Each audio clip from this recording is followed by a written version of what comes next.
Deputy Minister of Energy and Mines, Mr. Viraphonh Viravong, told the local media recently that Laos expects it will be able to export electricity to Singapore by 2020, as its officials are speeding up talks with the countries involved.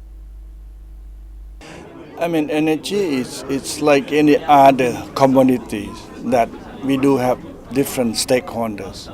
The government wanted the energy sector to be, for example, the government wanted the people to have good energy, clean energy supply. They want it very cheap. They want everybody to have it. That is quite common.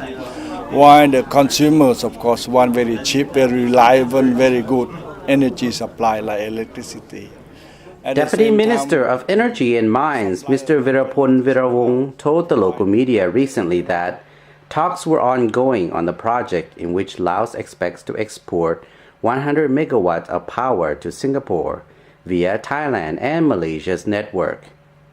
We recognize the benefit from the ASEAN power grid, benefit that would bring to all the countries involved. But it is very difficult to be realized and to be practical. We are talking about if we want to show an example exporting electric from Laos to Singapore, even if it is only 100 megawatt, it's very small quantity. But we want to show that it is possible using the existing facilities. So I don't know when it will be completed, but hopefully Laos will be having quite a lot of excess energy by 2018. So hopefully between 2018 to 2020, we will hope to be able to actually trade with Singapore of this 100 megawatt.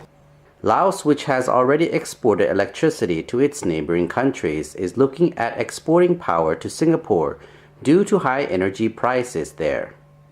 It was reported previously that Laos exported electricity at a unit price of just over 7 US cents per kilowatt hour to Thailand and just over 6 US cents per kilowatt hour to Vietnam and Cambodia, while the unit price in Singapore was about 20 US cents per kilowatt hour.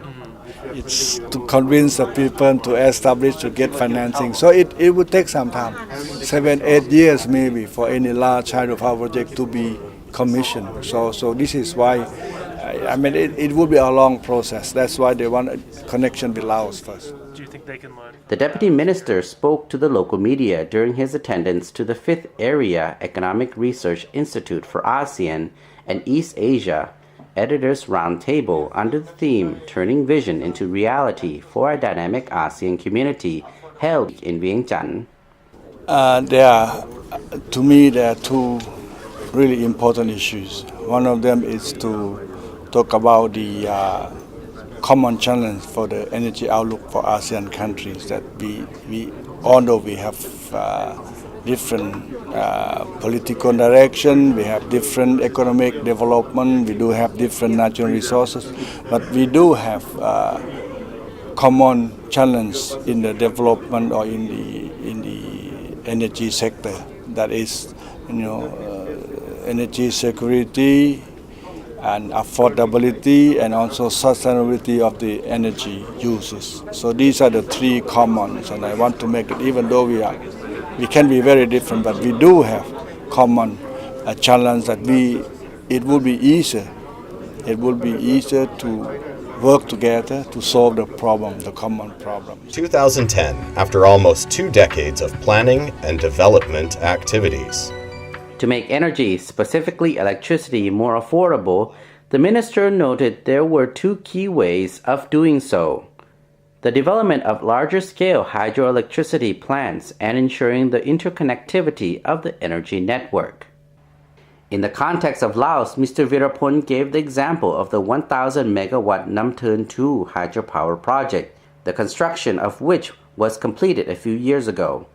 Power from Nam Thern 2 is sold locally at about 2.5 US cents per kilowatt hour instead of about 6 US cents per kilowatt hour if a small-scale hydropower plant is developed instead.